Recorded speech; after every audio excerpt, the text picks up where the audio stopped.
No risk it, no biscuit.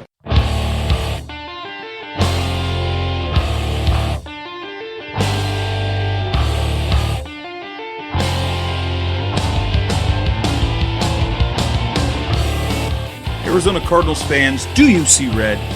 Are you part of the Red Sea? Then you are listening to the show for you. A podcast for Cardinals fans, by Cardinals fans, with outsider and insider perspectives. It's time to rise up and see red. Hello, Arizona Cardinals fans, and welcome to the latest edition of the Rise Up See Red podcast. I'm your host, Jess Root from CardsWire.com, the member of the NFL Wire from USA Today's sports media group. On the line with me is my co-host, Seth Cox from SB Nation's RevengeOfTheBirds.com and the NFL Draft Breakdown podcast. It's Super Bowl week, Seth, and unfortunately, it's not a Cardinal Super Bowl week, but it's still exciting because this is the last week of football for a long time. And then we get into the, we get to the off-season fun stuff, all the speculation and rumors. But how excited are you for the week, for the championship week, for the Super Bowl title, to see what happens? I'm just excited because I'm going home this weekend, so that's all I'm excited about. I'll be in Arizona, so it'll be a good time. The game's actually really intriguing to me. Because I want to see how good this this Atlanta team is. Like, I see a lot of people questioning New England, which I think is odd because didn't they just win a Super Bowl 2 years ago? So, I mean, and aren't they the greatest dynasty since the Packers? Like, I don't know. I just don't understand why people question them. I'm boring. Yeah, it really is. But I'm very interested to see what happens with the Falcons this week, how good they are, and what they have. It can offense reign supreme. I mean, honestly, that's the biggest thing because I think we would all agree that we expect this Arizona Cardinals offense to be in the same mold. They may not have as many playmakers right now, but we still expect them to be just as good. So, it's something to watch. Well, tonight's show, recording on a Tuesday night,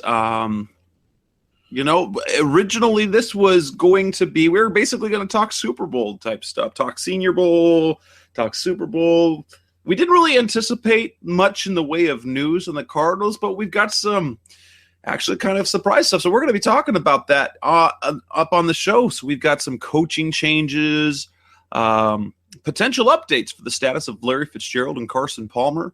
We're going to talk some Senior Bowl, some of the prospect weird for the mostly you're just going to listen to Seth talk about players he knows, and I'm just going to take his word for it because he's my draft guy that I lean on for pretty much a whole bunch of stuff. And we will get to the Super Bowl, and that this is a Cardinals show, Cardinals-centric show, but heck, why not? It's Super Bowl week. Let's talk the Super Bowl, what we think is going to happen. So we got that coming up on this edition of the Rise Up See Red podcast. Before we get started, this episode is brought to you by BlueApron.com, the number one fresh ingredient and recipe delivery service in the country. If you are like my family or like Seth's family when they're together these days, you always want to do more at home, do more home cooking, eating together as a family. Blue Apron gives you the opportunity to do that, to be able to have high-quality meals with restaurant-type dishes made yourself in your own home by a company with food brought to you by a company that does things responsibly. They have relationships and partnerships with over 150 local farms, fisheries, and ranchers. All their meat and seafood is sourced and prepared and raised responsibly. Your impact is minimal on the environment because they only send you just enough that you need, so there's hardly any waste. And in terms of variety, coming up on the menu for the next little bit, they've got a cashew chicken stir fry with tango and with tango mandarins and jasmine rice, roasted pork with apple, a crispy barramundi with quinoa and roasted carrot. So they're all the type. They're, if you want to try new foods or eat foods that you might not make yourself, it's perfect. Not all ingredients are created equal. They're high quality ingredients, make a real difference, and it's important to know where your food comes from. It's affordable. It costs less than $10 per person per meal. It delivers seasonal recipes along with pre-portioned ingredients, and it's fresh. It's easy, and it's exciting to try new things. Check out this week's menu. For you listeners of the Rise Up Sea Red podcast, you get your first 3 meals free with free shipping. If you haven't taken advantage of that, go head on over to blueapron.com/red. You'll get your first 3 meals for free shipping. You'll love how good it feels, tastes, and to create incredible home cooked meals with Blue Apron. So don't wait. Again, that's blueapron.com/red. Blue Apron, a better way to cook.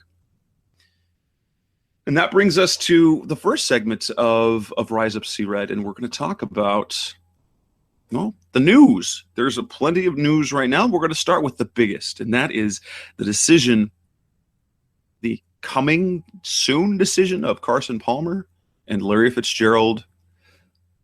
Larry Fitzgerald appears to be ready to make his announcement, and it seems to be leading towards one way. Based on what we heard today, he was on the golf course at the TPC. They've got the Waste Management Open this weekend here in Arizona. They have some events. He was there for the Special Olympics putting challenge. To the media and said his decision is coming pretty soon, and he's pretty much made up his mind. Based on what you're hearing, Seth, what is your impression? Do you think he's coming back or not? Honestly, I have no idea.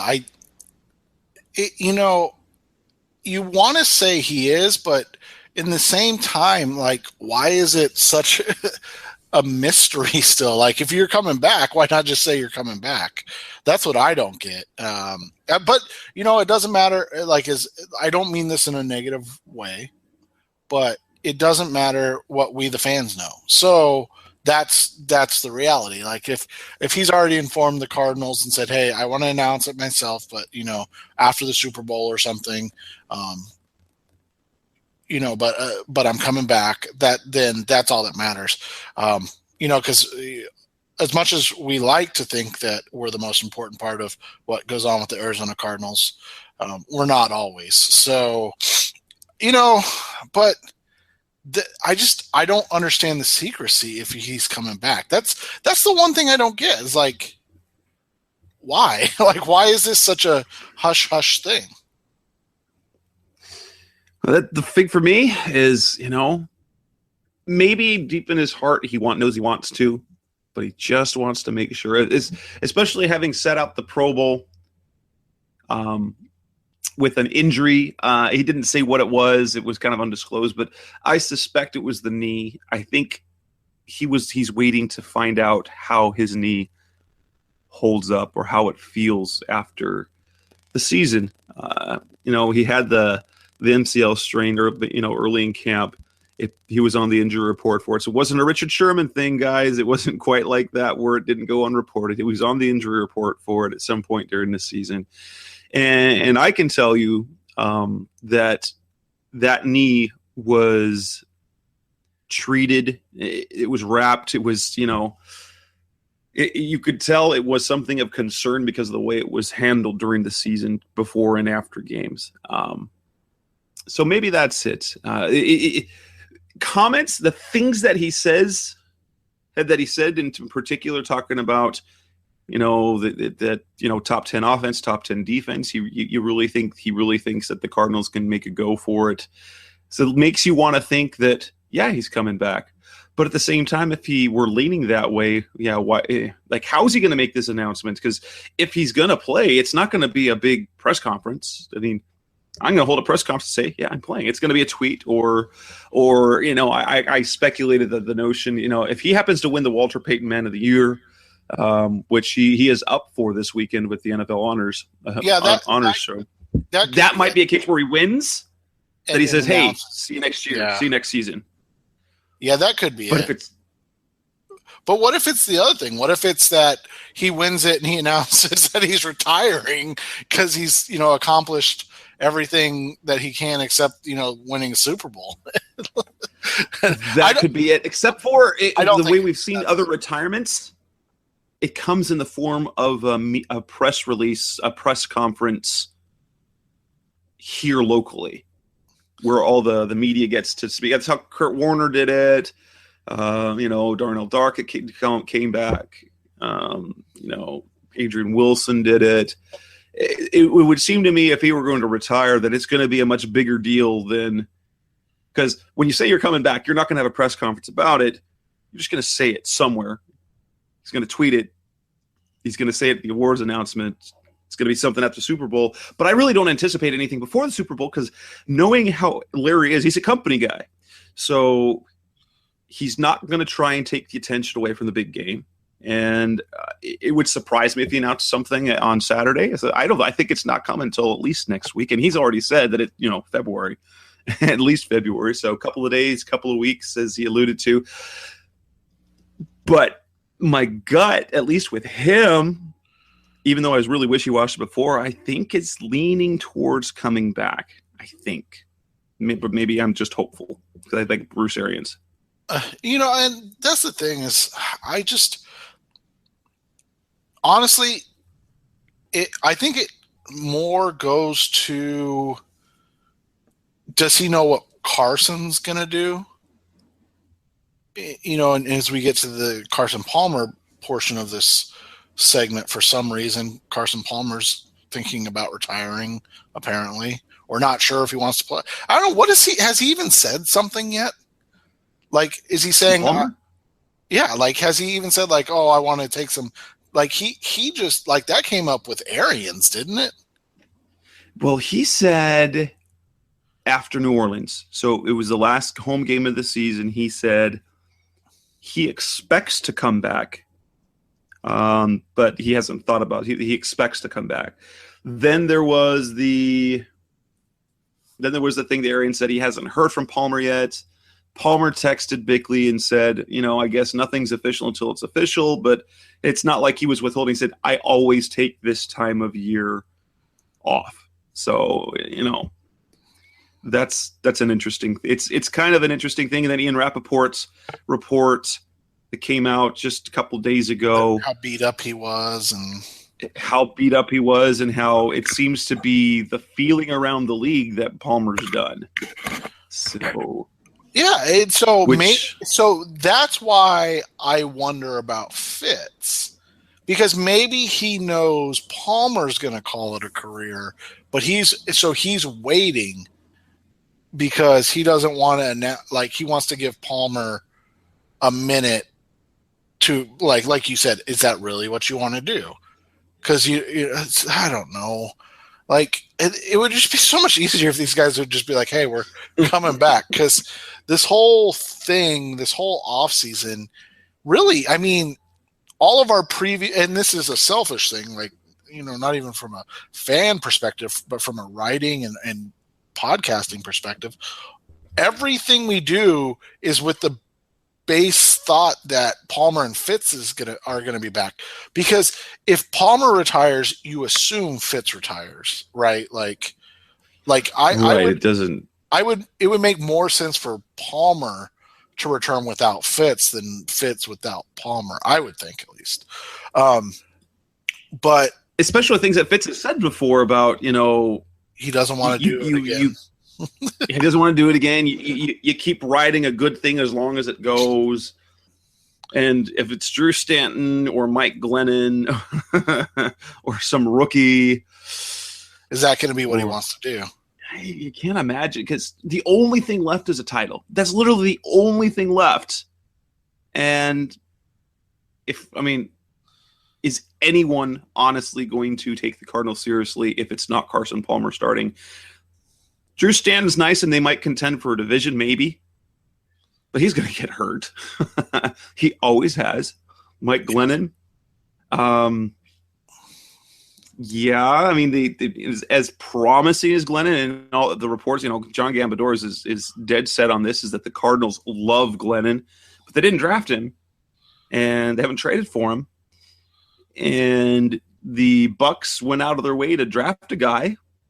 Not granted, it was Jameis Winston, so it's not like Glennon was some franchise quarterback. He put up good. He looked promising his rookie year, but what's happened since then?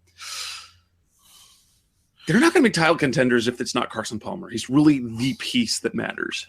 Yeah, and so with that in mind, like, you know, there's no preview of the offseason, there's no review of the season, like there's nothing without the knowledge of what these guys are going to do, right? Because everything hinges on that, because we're talking about a rebuild at this point if Palmer and Fitz retire.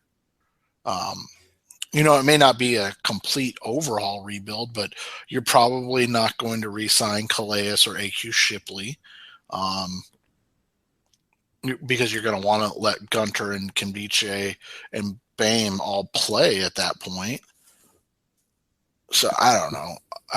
Like this whole offseason sucked because it's taking so long. Like, I don't know. It's because the Cardinals weren't in the playoffs. I mean, we had the playoffs, and so we've been done with Cardinals playing since New Year's Day. So we've had a whole month now. This is January 31st. We've had an entire month of Cardinals not doing anything. Literally, because they haven't even announced whether or not they're going to play next year. Right. Everyone else has done stuff. Heck, you know, and on a secondary note, hey, at least we're not the 49ers, because oh man, that's a hot mess. Thank goodness for the 49ers in the division, because I don't know what else we would do. Did you, not to get too far off subject, but did you see, I think it was Gambo that blasted Niners Nation report on Terry McDonough? So I thought that was interesting. Yeah, well, and the girl who reported it, she's an actual reporter, so it's not some, it's not some hack job out there just throwing crap out. She did some legwork, and that's what she came back with. And I wrote about it today because the first I had heard about it was when I was listening to the radio. So I dug up the story, found it out, and then saw that Gambo gotten on the horn and talked to a few people, and couldn't have been further from the truth. So it didn't jive with anything we'd heard around here. No, Fitz himself made it a public tweet to say, hey, he deserves a GM job. Yeah. Unless this is the big con by the entire team towing the company line and say, let's get him out of here. Exactly. That's a lot of work to do that. That really is. Now, this is leading to, after Fitz, this leading to the bombshell that local radio host / reporter Mike Jurecki threw out there when he appeared on his former co-host's afternoon show, The Drive, on Fox Sports Radio 910 here locally in Phoenix. And Jurecki dropped the bomb, telling us, which really, if we're going to take this at face value, this is Cardinals fans, you have reason to panic. Carson Palmer has listed his home to sell, has taken his kids out of school, and has moved out of state. You don't do that when you're planning to play in Arizona one more year, do you? I don't think so, right?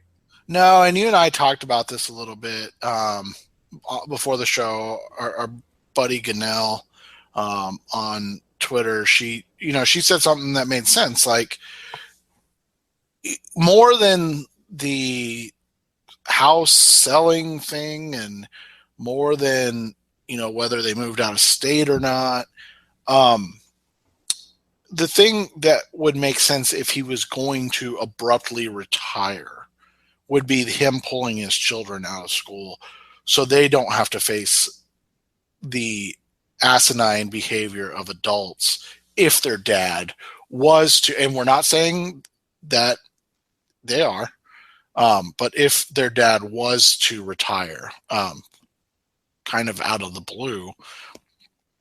So, it could mean nothing. I don't know. I'm not there right now. Has anything crazy happened within our education system? Crazier happened within our education? No, nothing really. And And to be honest, I doubt they go to a public school. Yeah. I doubt it.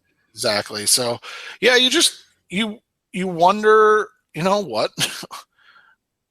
First, I guess we need to address that Kent Summers has reported that his house is not for sale. He has not responded on any of the other parts about the kids being taken out of school and that they're they're moving to another state. He has not reported on that. So, but he has reported that the house is not on the market. So, I don't know. I mean, do you take this with a big grain of salt? I mean, the one thing that I wouldn't do if I was a reporter is ever try to find where kids or where players' kids are at school. But I understand that, these guys have jobs and they're trying to break news and get clicks and all that stuff. But I think the kids. It's a really interesting tidbit, and the fact that when you hear that, you're like, oh, the alarm. So as Dan Bigley talked about, the fire alarm. You pull the fire alarm when you hear the what Jarecki reported, and then Summers report pokes holes in it a little bit, but not completely, because it just means it's not for sale. It just could mean it's not listed yet, or isn't listed. It isn't showing as listed yet. So it doesn't necessarily disprove what Jarecki reported, especially when he doesn't say anything about the rest of the stuff. And maybe that it became abrupt. And that's the thing. Obviously, right now, the first initial response is what your fans do. Yes. Sound the fire alarm. It looks bad. But maybe it's not. I mean, one, if it's completely true. Two, they're Southern California people already, so it's not completely out of the realm of possibility where they decide, okay, I'm going to go ahead. You play out this 1 year, and we're going to just go live in San Diego again while you play your final year here, or they just went on vacation. They pulled their kids out of school to take a week off in California on Super Bowl week. Yeah. And, I was thinking about this, and I didn't tell you this before the show, but I was just thinking about this. Like, what if they decided this is his last year? Like, they're like, okay, this is our last year. Like, let's get set up where we're going to be for our future, and I'll commute my last year as opposed to having you guys all here. Like, you know what I'm saying? Like, it's kind of a different approach or idea on the whole thing, but I don't know. Like, it wouldn't be any more preposterous than they up and move January 31st of 2017. 2 weeks, 3 weeks into the new school year for their kids. So, right. Maybe it was, we're going to, we've decided to move to, like you said, Southern California. We're going to get everything set up. We want the kids to be there for, a year, and then and Carson will be here for, it's all speculation, but who knows? Well, here's the thing that's weird for me, and this is out of Palmer's mouth earlier. I don't remember at which point during the season or preseason he talked about, but he spoke openly about Arizona being home. Maybe it was training camp. This was going to be his last stop. This is home. He's got a great school for his kids. They've got a church. It sounded... He made it seem like that regardless of being California people, that this was their ending spot, that this was going to remain to be home, unless something drastically changed, or maybe the report, maybe the source of the report is off base. So, but yes, this is definitely which makes the Fitz thing weird, because on one hand, to me, it feels like Fitz is probably coming back. But Fitz coming back without Palmer doesn't make any sense at all. Not a Does lick.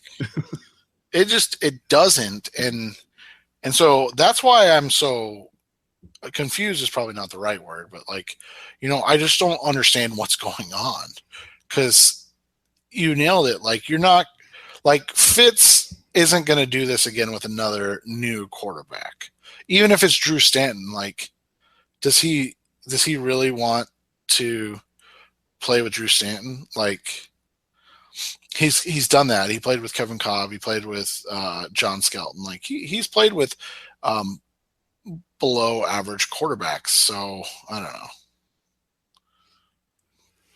Yeah.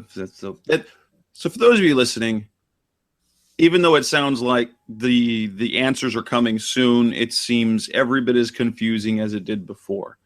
Absolutely.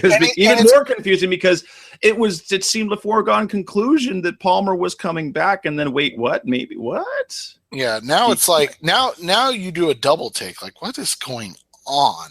Because none of this makes any sense. So there were some other changes made with the Arizona Cardinals that happened on the coaching staff. Another area, which, guess what? It was a surprise because Bruce Arians at the end of the season was adamant that there's not going to be changes on his staff. And obviously, had Harold Goodwin gotten a head coaching job, then that would have been different. So what happens is we get news. Well, first it comes through the national rumors, and then the Cardinals announce it. They have a new quarterbacks coach in Byron Leftwich, who was an intern with the team.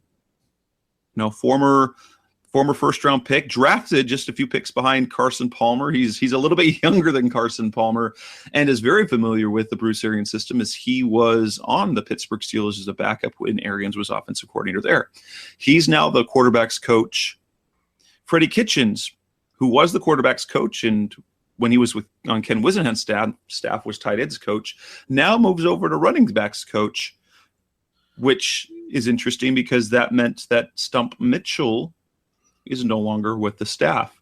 It was later deleted about how it was the Cardinals not doing it. Then I saw another report. I saw what Jarecki had said, that it was a Stump's decision to leave, and Arians at the golf course today on Tuesday confirmed that Stump Mitchell decided on his own to leave the staff, which opened up a position. Kitchens moves over to running back, and Byron Leftwich handles the quarterbacks. Anything alarming with that, in your opinion, or earth-shattering? Because for me, I don't see it necessarily being all that impactful unless we're dealing with a new quarterback this year. I think the biggest thing on this one is that I don't know if Byron Leftwich is a good teacher. Like, I don't know anything about Freddie Kitchens, so it's kind of the same thing, right? But Leftwich never fixed his motion in the NFL, and that was one of the biggest drawbacks to him as a player. So let's play Seth's fantasy world, and the Cardinals are able to somehow get Blake Bortles from the Jaguars. Like, is he the guy you want teaching Blake Bortles how to throw the football? When Bortles apparently has a big windup and needs to refine and shorten it. Like, that's the only thing that worries me. Other than that, I mean, like you said, it's not really going to mess with Palmer at this point. So I think I think the question is, how does he teach? And, we're really not going to get anything on that until a while. Right. And then obviously the part where you wonder is, well, why did Stump Mitchell leave? Yeah, hopefully there's no dissension within but it could be he felt like he was due for the Harold Goodwin role shortly. And that's the thing. I dug up a story from, I think it was NFL Trade Rumors or Pro Rumors or something like that had quotes from his agent. This was back months ago, I think back in October, where his agent said that Mitchell was ready for the next level. So basically, he was ready to do more than be a running backs coach, offensive coordinator, head coach at a college. Basically, that he wanted to do more, or his agent suggested that he was ready to and was going to try and pursue that for him. The Jets had an offensive coordinator opening, and they have a running backs coach opening still there with Todd Bowles. And there's a connection there. I mean, there's the possibility perhaps that he could go there or even get the, that designated assistant head coach offense and then coach the running backs, which become that title is more money. But it sounds like, just, if I'm reading the tea leaves, as they say, it probably was a case where he wasn't going to be able to, because one, you've already got Harold Goodwin. Two, now as now what we see with Freddie Kitchens, it would appear that Arians is preparing Kitchens to be the next offensive coordinator when Goodwin, as Arians believes that Goodwin will be a head coach. Right. So, it's one of those things, I don't know, like, maybe a guy just felt slighted. Maybe that's all it is. And we all want to feel like we're on the move up, right? And not just staying stagnant of where we are. So, who doesn't want to make more money, honestly? Right. And so I think, I mean, that's what we got to hope, right? I mean, again. And he's been a running backs coach for a long time. Yeah. A long time. He was with the Wisenhunt staff, wasn't he? He was no, he was not. No, he was brought over. Okay, no, he wasn't. He was with Seattle, so he's Seattle and Washington. So this, as a running backs coach, he has coached Ricky Watters, Sander, Clinton Portis. He's been around. He's it's probably a case he's ready for something different. Else. He wants something more than just a position coach. Hopefully he gets it. And David Johnson tweeted out how he's going to miss him. Obviously, Stump Mitchell obviously had a very big influence on Johnson. As we saw in All or Nothing, it was Stump at the end of the season who kind of revealed that, whether this is completely true or not, or just coach speak, that in that room, in the war room, in the draft preparation, that Stump was the one pounding the table for Johnson, that he liked him better than all the other ones, including Todd Gurley, that saw something in him. And it was under Stump that Johnson flourished. I don't see this being a problem where Freddie Kitchens is going to be bad for him. Obviously, Freddie Kitchens is a very established coach. So I don't see any problems there, but it's just instant.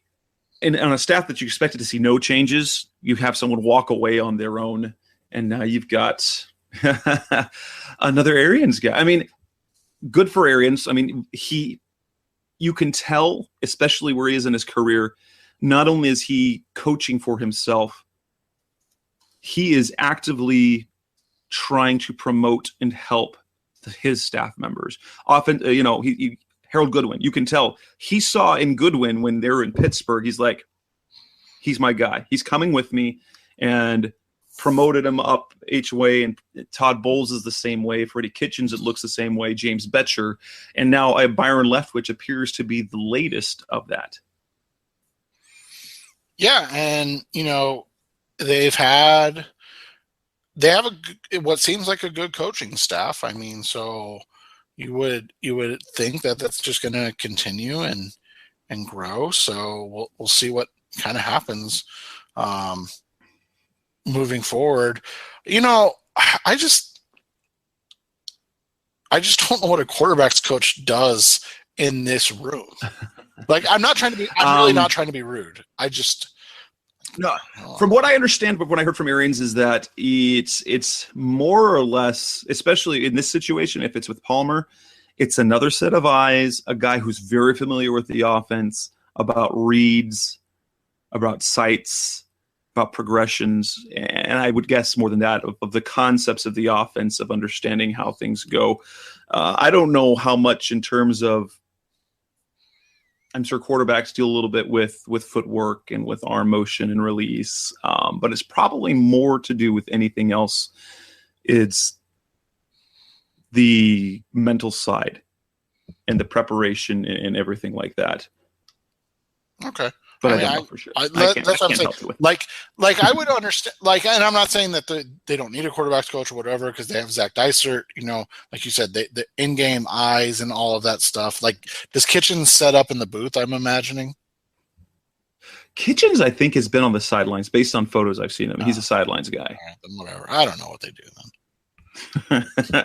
So that'll wrap up that segment. We're going to come back on Rise Up See Red in the next part of the show, and we're going to talk Senior Bowl. And we as in Seth's going to tell us about some of the players who stood out, perhaps draft stock going up or down. There are a couple of names that came up as the Cardinals are interested in kind of what we hear from that. So that's coming up next on Rise Up See Red. We're back on Rise Up See Red. We're going to talk about the Senior Bowl, or mainly I'm going to let Seth talk to you about the Senior Bowl, because outside of the biggest names, I'm not totally familiar with a lot of these prospects, and especially when you talk about the quarterbacks, it was quarterbacks 5, 6, 7, and 8 in terms of the prospect area that we saw in the Senior Bowl. Oh man, those guys are all awful. Not all of them, but most of them are not good. Yeah, so what we're saying is none of them are the quarterback of the future for the Cardinals and aren't going to get drafted 13th overall? Not from the Senior Bowl. Davis Webb's an interesting one, but in a weird thing, he's got really small cow offense. But he's also got really small hands, really small hands. So, there's that weird thing. He's got a cannon for an arm. He easily had the best arm at the Senior Bowl. He's kind of in the all right. We'll look at him in the I don't know. He's the throwaway Logan Thomas, John Skelton, Ryan Lindley pick, and if something happens, you're amazed, right? Right, but he's probably going to go in round 4 or 5. So, let's start with the names that came out that the Cardinals were reportedly that impressed them. 3 guys. One guy really should be no surprise was tight end O.J. Howard out of Alabama. Another was tackle, but projected to be a pretty dang good guard at the next level, Forrest Lamp. And then LSU linebacker Duke Riley. Is it Riley Duke or Duke Riley? Did I just mess that up?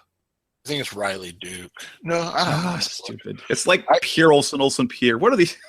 Anyway, so the O.J. Howard thing makes a lot of sense in terms of you have a really physical freak at tight end. I wrote a little bit about it in the sense that I thought at first when I was like, oh, he's Jermaine Gresham. That's not the comp because he's taller and he's about 20 pounds lighter. So he isn't actually an ideal Bruce Arians tight end because all of his tight ends have been 6'5", 260 or bigger. He's more of a Jimmy Graham, but he had the Bruce Arians offense role in Alabama, having to do a lot of blocking and that sort of thing. So I can understand the match there. And I'm guessing by all the reports of the Senior Bowl, everybody loved O.J. Howard. Is that not correct? Yeah, and he's going to be he probably is going to be off the board at 13 if we're being completely honest. Crazy. But that's how talented he is. He graded out, I believe, I'll have to look or I'll ask one of their writers to make sure, but I'm pretty sure he graded out as the best run blocker, period. I think even offensive line, men involved in this, the best run blocker in college football in 2016. So he's basically, an extra offensive lineman in run situations, and then in passing situations, he's allegedly going to run in the 4.5s. So wow, he's, like you said, he's 6'6". He's going to measure in about 245, 250, and run 4.55 or something like that. He's a freak of nature, and so it's one of those things that, he didn't put up these gaudy stats, but he produced when the ball was thrown to him. So, I mean, I just, like, I'd be really shocked if he was there at 13, if we're being completely honest. Makes sense. It's a possibility. Forrest Lamp. A lot of guys. My favorite, like, guard prospect. I like Dan Feeney a lot too, the kid from Indiana. Lamp's interesting because everybody wants to leave him at tackle, and I'm a big proponent of that. Like, don't just think these guys have to move, but like, he measured with like baby arms, like A.Q. Shipley. Yeah, like I think he was like 31 and a half inches. So it was short arms. So, you watch him play, he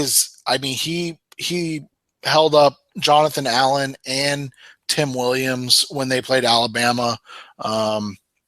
He's a guy that I was thinking about before all the hype that he could be there at 45.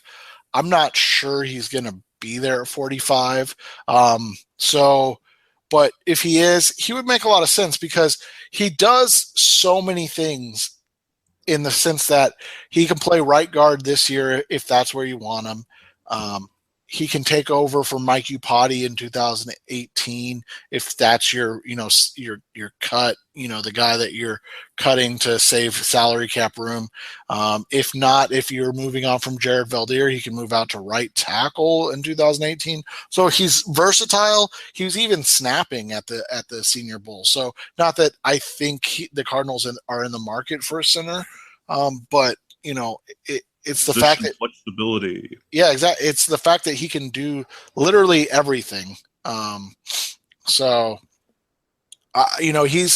one of these guys that you just watch him play, and it's never necessarily pretty, but it's all he wins all the time, and it's just like I like watching him play. He's been a favorite of mine. I caught on to him because of the kid, their receiver Taywan Taylor, who I really like. So it's just a matter of preference, but I think Lamp's going to be a real good one. Duke Riley, I just double checked. It's Duke Riley out of LSU, another linebacker. In the mold, he's not as big. He's not as big as Kevin Minter. He's tiny. But that's kind of the thing that Deion Jones was too. And he turned out to be pretty stinking good, it appears. Yeah. Riley's 6'1", 230 is what he's listed as of right now. But the Cardinals have a potential need there at inside backer if they decide to let Kevin Minter go. They could go with the speedy route and pair up Riley and Buchanan. What do you know about him other than the fact that he's apparent? Well, and it seems to be kind of the new thing in the league is the quicker, lighter backer. He's one of these. Yeah, I mean, he is. He's quicker. He's lighter. Honestly, like, I haven't watched a ton of him. He's the main guy that I like. When I heard that, I was like, huh?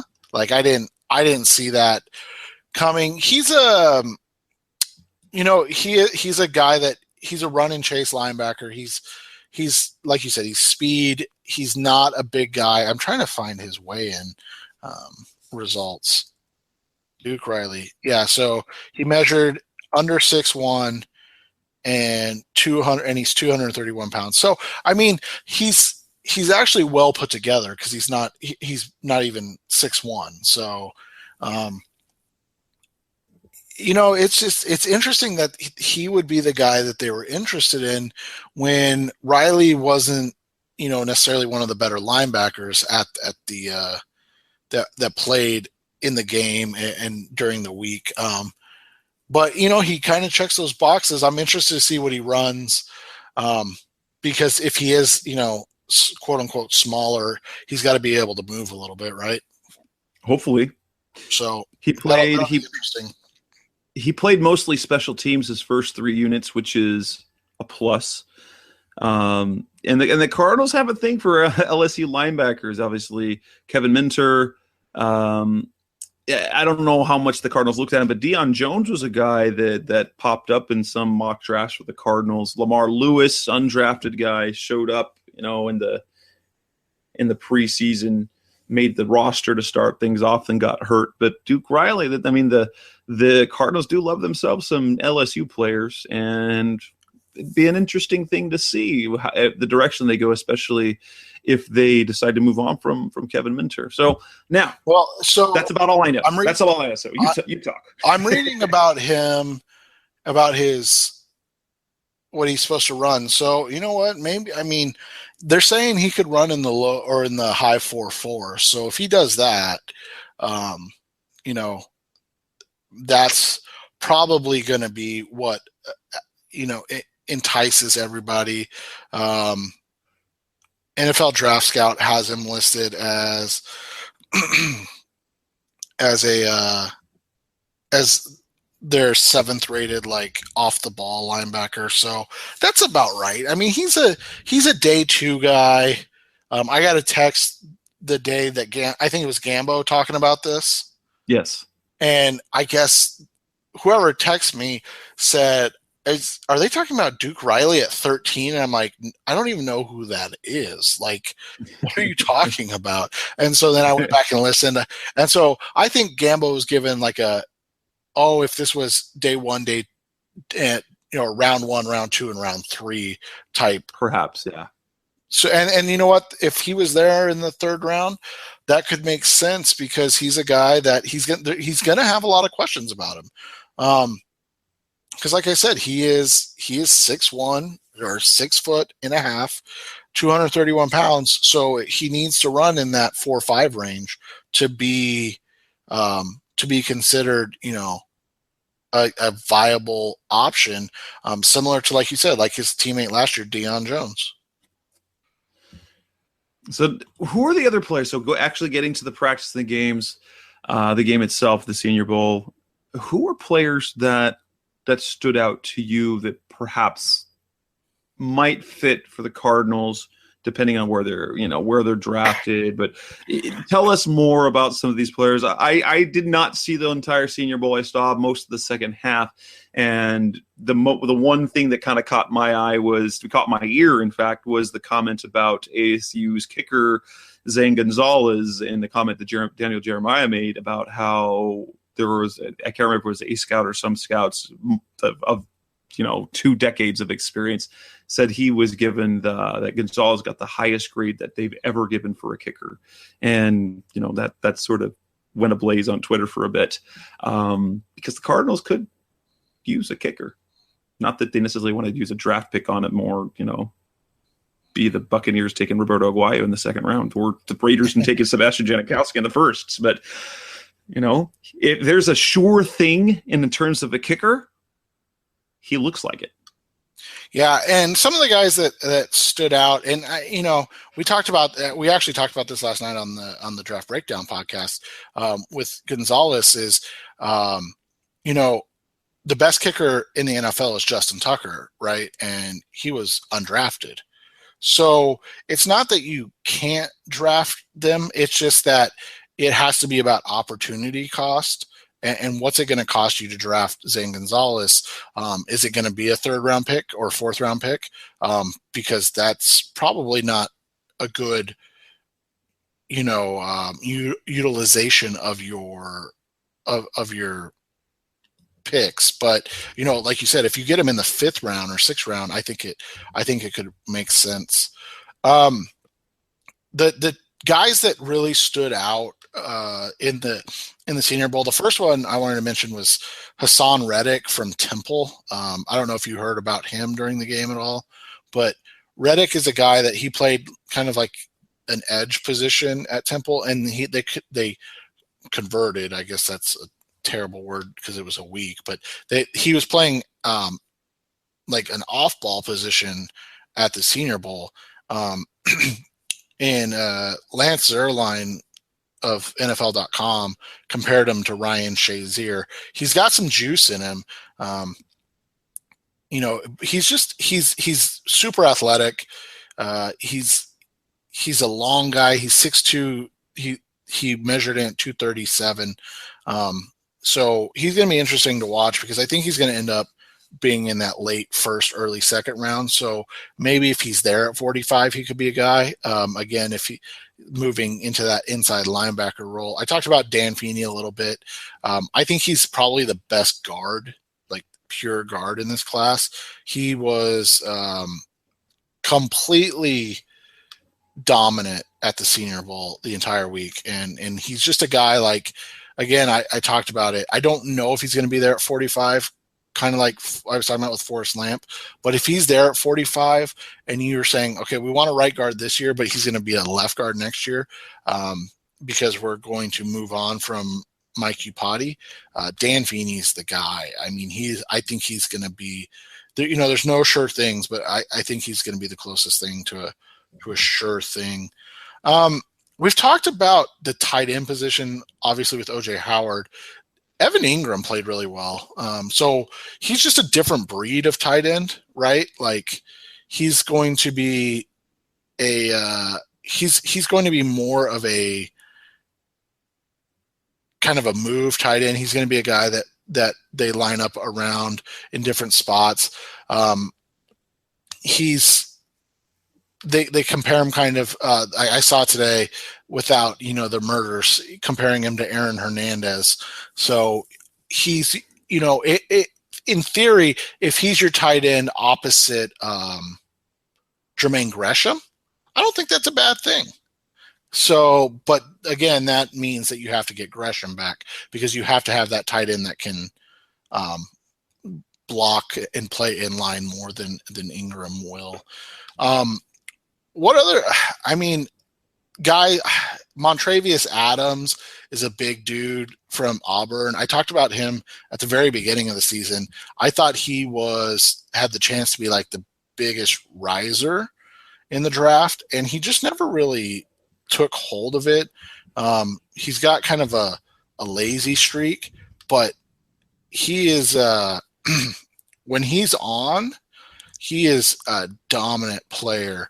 I don't know if they need a defensive lineman though. That's kind of the issue. And then the guy that Justin, my co-host on the Draft Breakdown podcast, has been touting all year. I don't think he's an option for the Cardinals because of his size, but he definitely showed while he was at the Senior Bowl that he is not going to back down from anybody. And that's DeMonte Kazi from San Diego State.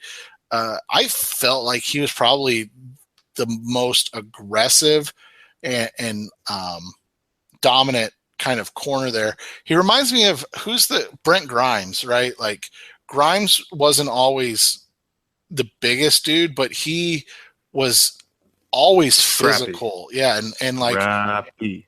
And always did a good job in that role. So the kid that's going to be everybody's dream, I'm thinking as we move forward is, and he had a nice week at the Senior Bowl too, was Rasul Douglas. Sorry, I was looking at something else.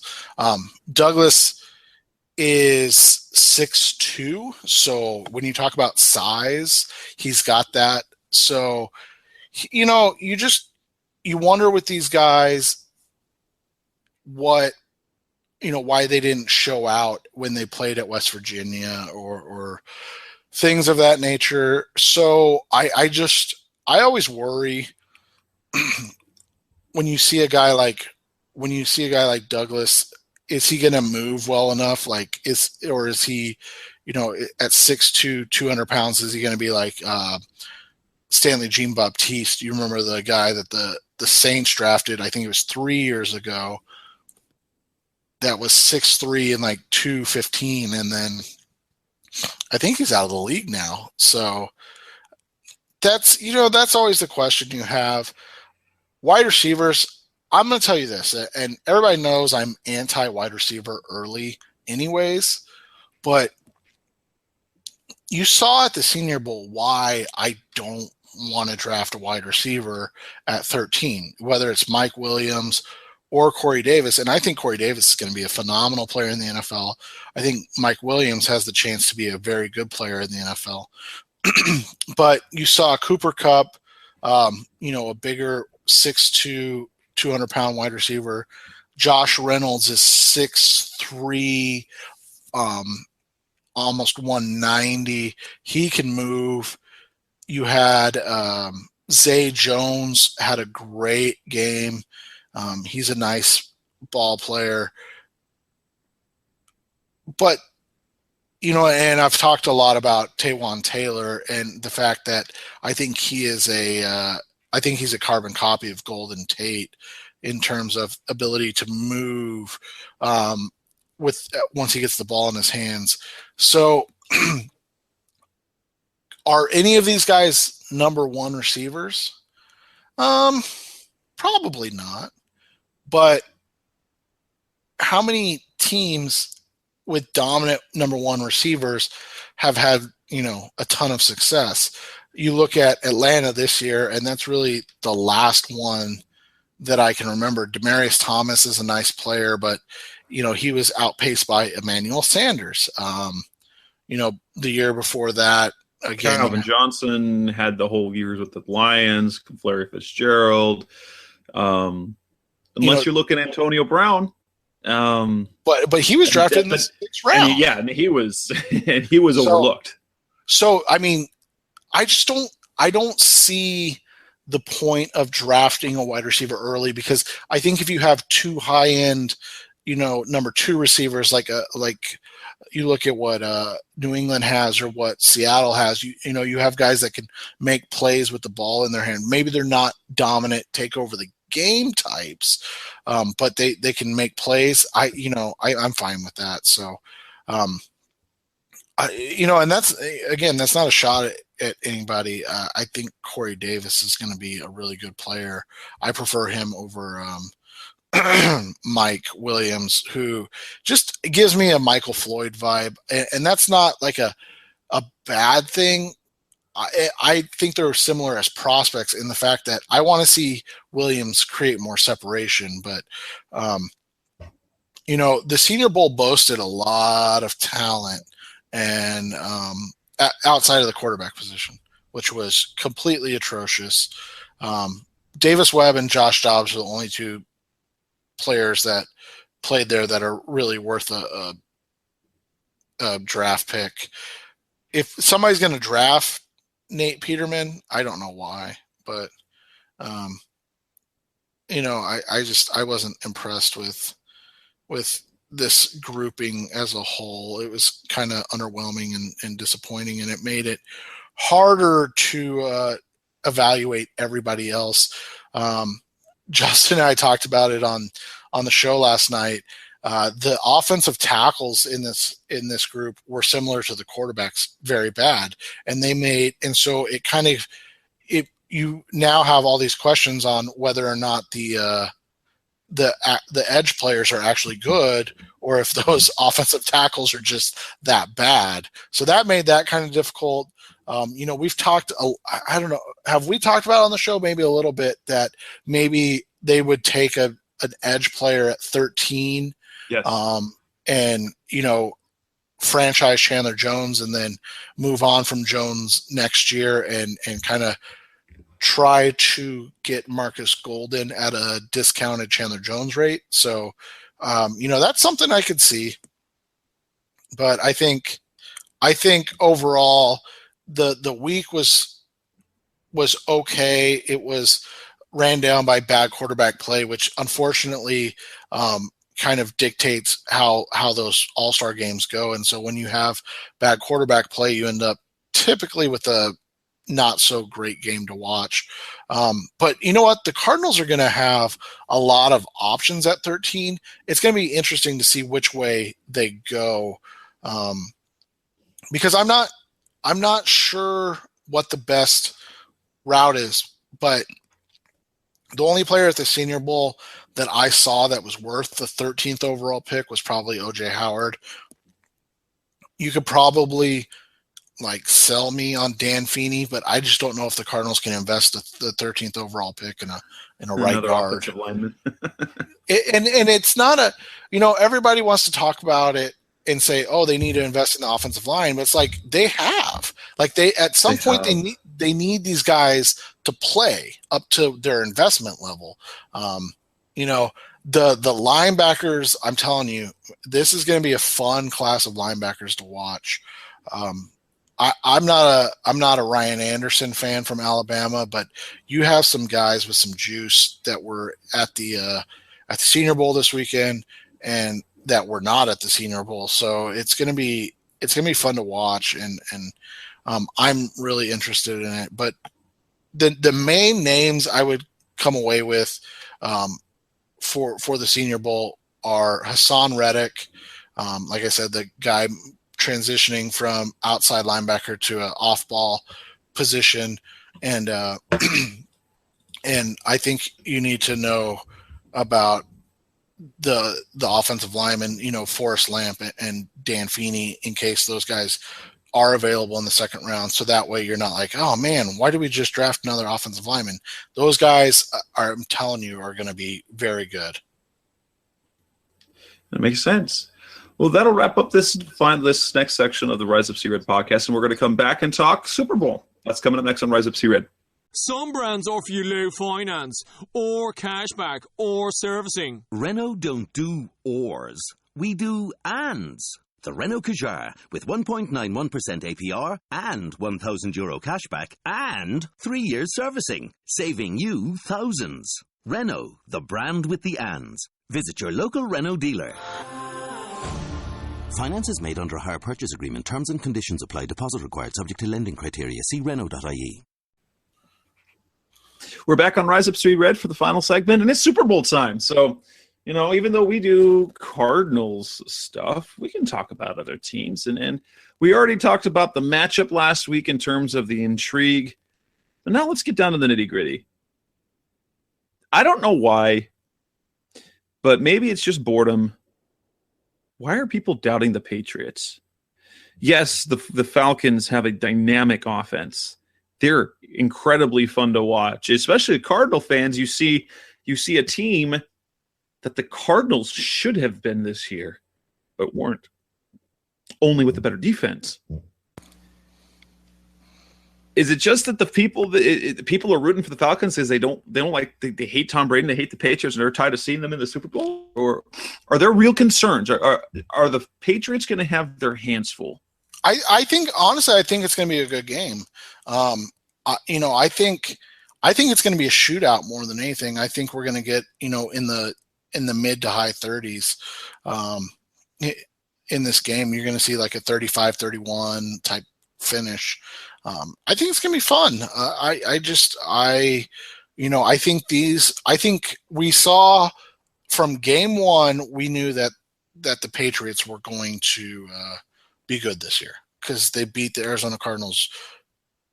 I mean, the Cardinals had a chance to win at the end, but they beat the Arizona Cardinals at home on Sunday Night Football with Jimmy G. With Jimmy Garoppolo. And, it wasn't as much as the fact that the Cardinals had a chance to win that game. The Patriots really controlled the flow of that game. Like, I get that Catanzaro missed a kick at the end, but it felt like the Patriots just controlled the flow of that game. So, and then we saw the Falcons this year up close and personal, and the Cardinals hung with them for a quarter and a half, and then they just don't stop.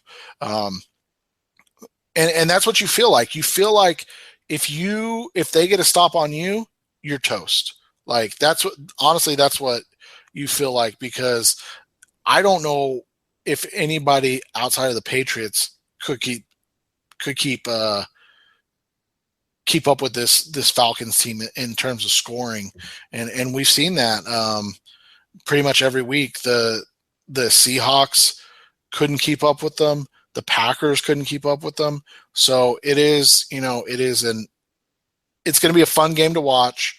I've gone back and forth. What do you think? I honestly think this is going to be a Patriots beatdown. I really do. People are really excited, and there's a couple of things. One, the Patriots are absolutely on a mission. They feel, and they have been entering this season, this is as special a team as they've ever had. It's an incredibly balanced team. Number 1 in scoring defense, number 3 in scoring offense. There's really not a single weakness about this team. You've got Tom Brady in the passing game. You have LeGarrette Blount, the running game. You've got their incredibly difficult pass routes to defend in Julian Edelman and Danny Amendola. You get a healthy Malcolm Mitchell back, and you've got a guy who can stretch the field. And the thing is, they're doing it without Rob Gronkowski. The Falcons, this Falcons team, I'll be honest with you, I remember the last time the Falcons went to the Super Bowl. They were another high-powered, Chris Chandler, who used to be Cardinals quarterback, playing at a Pro Bowl level, was playing out of his mind. Jamal Anderson with the running game, and they hit a buzzsaw in the Denver Broncos, and it was Elway's farewell. And so you see what happens after you have an young up-and-coming team. And the main thing for me is the Atlanta defense, for as much talent as they're starting 4 rookies. They were good during the season. There's promise there moving forward. And so there's a lot for them to build upon. I just don't think their defense is good enough to get a stop or two, because I'm certain that New England will be able to stop Atlanta. Atlanta's offense is good. It's fantastic. But Bill Belichick knows just what to do to disrupt what you want to do well. So Julio Jones, they're going to figure something out. Now, and what's going to have to happen is Mohamed Sanu and Taylor Gabriel are going to have to step, which are very, as Cardinals fans are very capable of doing that. But I just think that this Patriots team is just too much. And statistically, you look at a team that can score and defend extremely well against a team that can score but doesn't defend really well. Historically, you're looking at a game that's not going to look good. And I think it's going to be a Patriots blowout. It's what I predicted. I think a 37-17 score. And yeah, it's a bummer of a thing. I said, honestly, I think the Patriots are going to overmatch them, and that feel-good story of the Falcons is going to come to a grinding halt to say, oh, they're the Cardinals of last year, only in the Super Bowl. I think this is going to be a close game. I'm going to take the Falcons. I'll take them 35-31 over the Patriots. I think it's going to be a fun game. It's one of those games where you look at it and you can see that both teams are talented. The question is whether or not the Falcons can continue to score at the pace they have. They have a good defense, but you do have questions about their ability to stop this Patriots offense, which is just kind of like a well-oiled machine, right? Yeah, and you see, it doesn't even matter who you put in there, because no one, Chris Hogan, who is he? And Exactly. It's to start the year, he was the guy that scored that 38-yard touchdown on a blown coverage by Brandon Williams that kind of started everything off. So they just know exactly what they need. I'm hoping for a good game, because this is, if this is such an intriguing game because you've got naturally, so you've got the Patriots fan base, which is big, and you've got history there because you can get Belichick and you can get Tom Brady a 5th Super Bowl ring, where he then is surpassing Joe Montana. You've got 7 Super Bowls this decade. So you've got 7 Super Bowls this decade, and there's history there. That said, the Patriots are such a polarizing team. So many teams hate Tom Brady. People hate him because he's so good, and it's almost ridiculous. And then there's the whole aspect of the history of the Patriots, going beyond the line. There's Deflategate, Spygate. Just you get the feeling that they're gonna try and find some way to get away with something that they shouldn't. So people will tune in. And then there's the Falcons, which is an incredibly great story, intriguing. They're exciting to watch. Matt Ryan with an amazing year. So this is a game worth watching. So hopefully it's entertaining because, I mean, if there's anything that football fans need, it's an entertaining Super Bowl, especially in a playoffs of the postseason that's been absolutely atrocious in terms of intrigue. Games have been blowouts. For those fan bases, it's fantastic. But in terms of a casual fan paying attention to football, it hasn't been fun football to watch, and we're hoping to find one this weekend. Yeah, and that's the goal. But again, I'll be at home for the first time in a month, or 5 weeks actually. So I'm gonna have a good time no matter what. Sounds good. Any particular matchups that you see as being key as we look at the Super Bowl? And I look at what do the Patriots do to the running game for Atlanta, because as great as their passing game is, it really, I believe, it stems from their ability to really move the ball on the ground. That opens everything up because they've got Devontae Freeman and Tevin Coleman. And if they can stop that, it really will it will limit the Atlanta offense and will turn them into, if we want to say, if we're looking at the Cardinals, you see what they had when they had a running game with their passing game. And then when that running game went away, they became hit and miss instead of Atlanta's incredibly efficient. They just keep coming at you. If you can limit that running game, it's going to be hit and miss because they're going to have a couple incompletions, tip passes here and there. And so it'll stall those drives where instead of getting 7, you're getting 3, or instead of getting 3, you're getting 0. And they have to punt.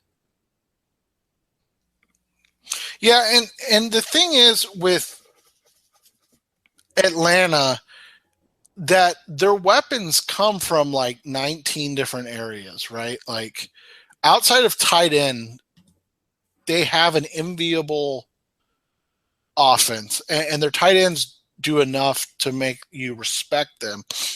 And so, you look at the defense for the Patriots and what they do.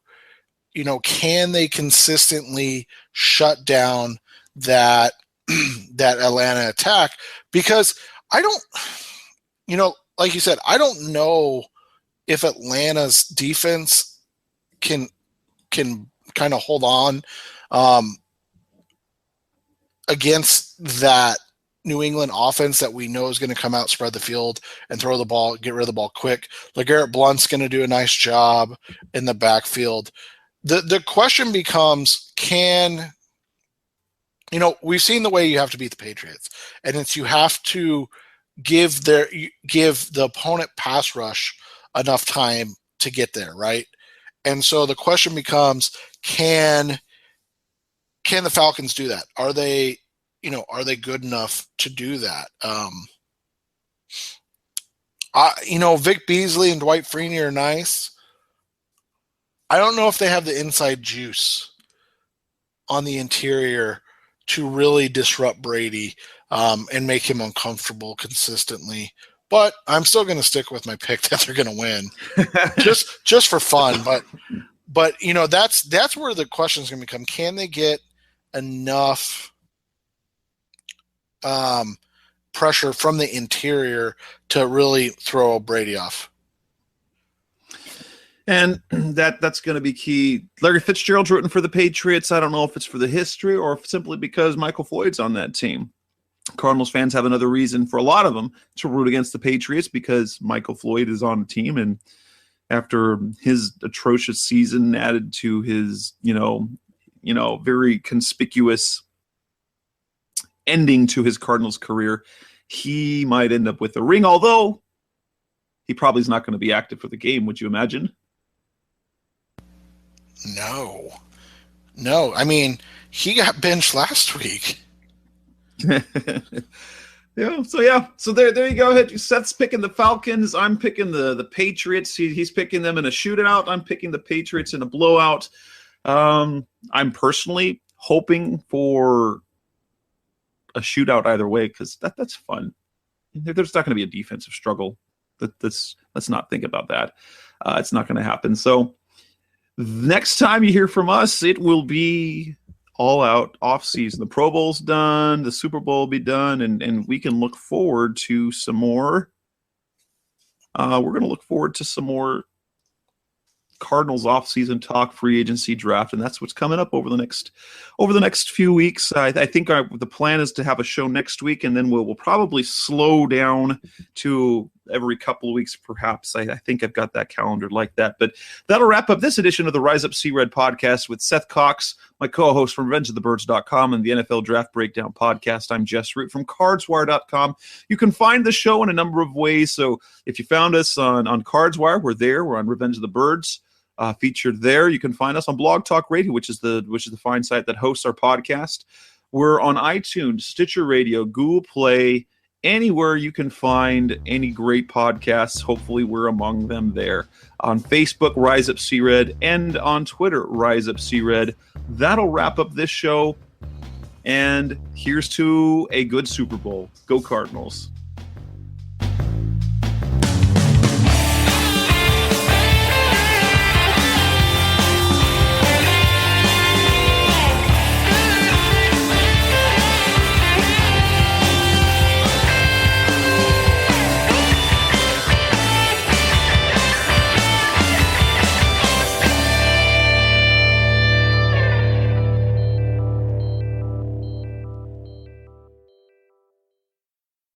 Hey sports fans, football season's here and it's time to get in on the action with MyBookie. MyBookie is the industry-leading sports betting website that offers real Vegas odds on football, baseball, and all your favorite sporting events. You can take a side, the total, or even fantasy points props. MyBookie lets you bet online and win big. Did the game already kick off? Don't sweat it. MyBookie has in-game live betting on every major league and event, even esports. There's no better time to join MyBookie than today. Go to MyBookie to open an account and start winning. Use promo code CHAMPION when you register for your account and get a 100% sign-up bonus up to $1,000 on your first deposit. Bet today. Visit MyBookie's website or call 844-866-2387. That's 844-866-2387. Check them out today and use promo code CHAMPION for a 100% bonus. Terms and conditions apply for entertainment purposes only. Void where prohibited.